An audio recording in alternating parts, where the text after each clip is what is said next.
wondering what has happened to Ring 4?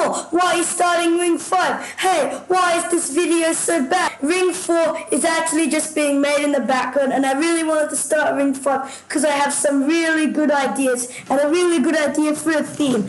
But if you're wondering what Towers of Abyss is, what I'm talking about, Ring 4, Ring 1, Ring 2 and Ring 3 are all Jupiter's Towers Effect fan games I have made inside the game Obby Creator. Today we'll be starting Ring number 5. Also make sure to go to my channel, subscribe after you're watching the video, check out my other videos because they're really cool, like the video because my channel is really cool, and if you subscribe and like the video, it motivates me to do more content just like this one. So first I just added this little floor can collide false base pattern, and then I just added some walls around like that 1 hour lobby, and I also added a bit more to the wall. So now I just built these 3 sort of islands, and there's no signs, no nothing, it's just like the bases of the lobby, and there is stuff underneath. And I think it actually is turning out pretty cool. But as you can see in this clip, I have added some extra things, finished off the lobby, polished it off. We have beginner towers, intermediate towers, advanced, and psychologically unsafe towers. No soul crushing though. So Duke of 36 and I started this medium rated tower, Tower of Mild Exhaustion, and it's actually pretty cool, but it actually starts off with a button hunt. So once you get all 4 buttons, you go over here, and then there's these like 2 sort of puzzle things, and I haven't done the second one yet, and I think that the first one is pretty cool. And so the way you do it is you roll a cylinder, and then it goes around, and then you press this button, and it unlocks the next puzzle that I haven't yet done yet. So I built a lot now, and I built this puzzle, and now I built like lots of floor 3, like lots, like I've basically finished the entire thing, but it's still work in progress. And then there's this 4-part button hunt, including this section, this pretty cool speed section. It's pretty satisfying, and this like pretty complicated shadow block section because it involves 2-way shadow blocks, which I haven't really seen any people done before. But once you get all the buttons, that's all we've got so far. So I just wanted to point out this pretty cool puzzle because I thought it was good.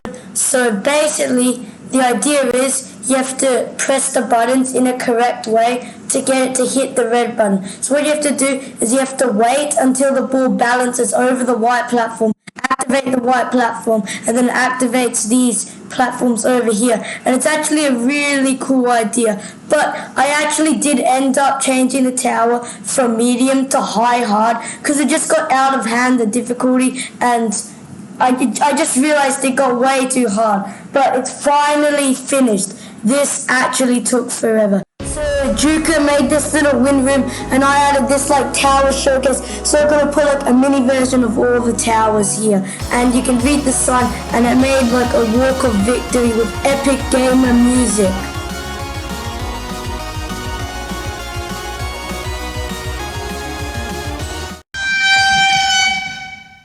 Okay, so I started this new sort of like trap tower called Tower of -0. We've started a bit, so let's just hop right into it.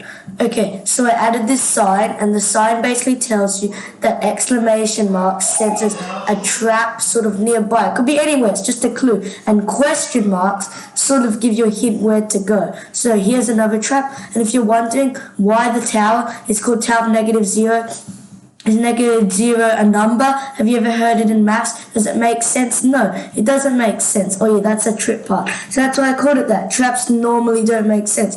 -0, it's the perfect name. If you're wondering, this is challenging difficulty because there's some pretty hard flicks like that one right there. And I can't do it because I'm pretty bad at obbies, but MLG is good and guard is good, but I'm not that good. But I'm just building it. And then this not really trap over here, sort of a puzzle. And then if you're wondering, this conveyor actually goes the other way. But I think it's pretty funny. It goes the other way. So that's all I've really done so far. So I can just cut to the next bit. So now I've done sort of a bit. So this isn't really a trap. There's just one singular can't collide false bar. And this part, how are you going to create a cross? Well, this is probably my favorite one. You jump on this. and I think it's really cool. Okay, this one it's just a half stud, and you just stay close to the walls and you'll be fine. And this one isn't really a trap, but there's an invisible wall here, so you just gotta wrap around it. And this is the right color because this is the floor that we're on right now, and R stands for right, so we'll go to the right. And we're gonna push box. Boom! Where it can collide falls. You cannot jump on this part. So the trick is you actually have to jump on the spinner, and I think that's a pretty cool feature. But now I've built enough, so now it's time for